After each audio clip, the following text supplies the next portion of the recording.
परमेश्वरा विजशित इयत्ता दुसरी. आता मी गोष्टीचे नाव गर्विष्ठ उंट. नंदनवनात एक उंट राहत होता. तो फार गर्विष्ठ होता. त्याला दुसऱ्याची टवाली करण्यात फार आनंद वाटे. तो नेहमी अन्य जनावरे आणि पक्ष्यांच्या शारीरिक आकारांची कुचेष्टा करीत असे. म्हैशीला तो म्हणाला, तू परमेश्वराला नक्कीच काहीतरी त्रास दिला असला पाहिजेस, म्हणून त्याने तुला काळी मिचकूट बनविले.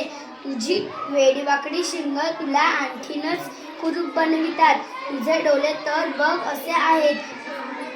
तो माकडाला म्हणे, तू काहीतरी पाप केला असेल म्हणून तू माणूस बनला नाहीस. परमेश्वराने तुला घ्यायला बुद्धी कमी पडली असेल म्हणून त्याने तुला माकड बनविले. जंगलात पाठविले. मोरा